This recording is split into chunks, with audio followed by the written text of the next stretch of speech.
भैया अभय में मिलेंगे। अभय में भी जो जो बच्चे, अभय बैच किसके लिए है? देखो मैंने 9th वाले बच्चों को भी बताया था, 9th वाले बच्चे भी बहुत पूछ रहे थे, मैं 10th वालों को बताता हूँ। देखो आरंभ बैच क्या है? आरंभ बैच है फुल ईयर बैच, ठीक है। फुल ईयर बैच मतलब कि इसमें तुम्हें हर एक चीज इन डेप्थ पढ़ाई जाएगी, बेसिक भी पढ़ाया जाएगा, एडवांस लेवल भी पढ़ाया जाएगा,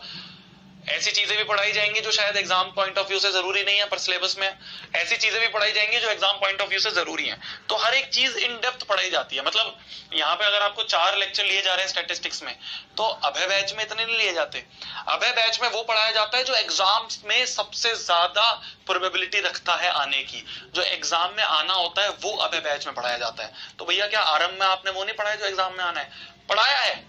आरंभ में भी हमने पढ़ाया है वो जो एग्जाम में आना है, पर उसके अलावा भी बहुत सारी चीजें पढ़ाई है। तो मतलब एक चैप्टर में हमने यहाँ पे देखा तुमने 70-80 क्वेश्चंस करे हुए हैं ट्रिग्नोमेट्री में, ट्राइंगल्स में। अभय में क्या होता है? अभय में सिर्फ आपको वो पढ़ाया जाता है जो एग्जाम में आना सबसे ज्यादा चांसेस हैं।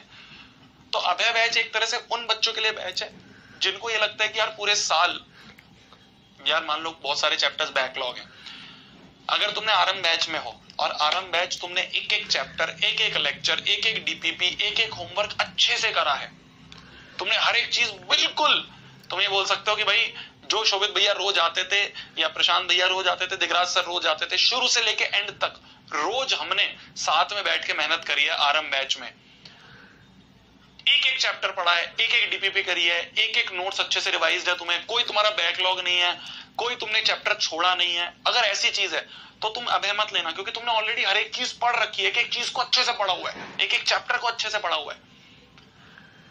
बट अगर तुम्हारे को ऐसा लगता है कि किसी कारणवश, होता क्या है ना यार, देखो मैं जरूरी ये नहीं बोलूंगा कि मक्कारी की वजह से, कई बार क्या होता है कुछ इश्यूज आ जाते हैं, फैमिली में इश्यूज आ जाते हैं, कुछ भी ऐसे ही सर्कमस्टेंसेस हो जाते हैं जिसकी वजह से बच्चा नहीं पढ़ पाता है पूरे साल। तो अगर किसी कारणवश तुम्हारे कुछ बैकलॉग्स हैं, कुछ ऐसे चैप्टर्स हैं जो तुमसे नहीं हो पाए हैं, ऐसे कुछ चैप्टर्स हैं जो तुम्हें समझ में नहीं आए हैं, समझ में तो नहीं आए ऐसा तो नहीं हो सकता, वो तुमने बीच में छोड़े होंगे, तो कुछ ऐसे चैप्टर्स हैं तुमने बीच बीच में होमवर्क छोड़ दिया था, तुमने बीच बीच में डीपीपी छोड़ दी थी, अगर ऐसा केस है और तुम्हें लगता है कि भैया इतना सारा सिलेबस करने के लिए अब इतने सारे लेक्चर तो नहीं देखूंगा कि एक चैप्टर के तुमने 10-10 लेक्चर देखूंगा, तो भैया हम कैसे क्रिस्प वो पढ़ सकते हैं जो कि एग्जाम में आना है? तो अगर ऐसा केस है तो तुम्हारे लिए अभय बैच है, ठीक है। तो तुम्हारे लिए अभय बैच होगा कि भाई पूरे साल भर में कुछ कुछ चीजें रह गई थी, बैकलॉग्स बहुत रह गए थे, उनको कवर करने के लिए अब इतना टाइम नहीं है कि ये सारे बड़े बड़े लेक्चर देखूं, तो कैसे मैं सिर्फ एग्जाम सेंट्रिक पढ़ लूं, उनके लिए अभय बैच होता है, ठीक है। उनके लिए अभय बैच होता है कि भाई एंड में हर एक चीज तुम्हारी रिवाइज हो जाए, जो एग्जाम में आने वाला है सिर्फ वो रिवाइज हो।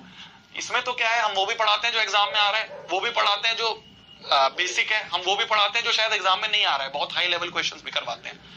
अभय में ऐसे नहीं करवाते। अभय में जो अभय का जो कंटेंट बनता है, अभय के जो लेक्चर्स बनते हैं, अभय की जो स्लाइड्स बनती है, अभय के जो क्वेश्चंस होते हैं, वो सारे वो सिलेक्टेड क्वेश्चंस होते हैं जो हमें पता है कि एग्जाम्स में आने,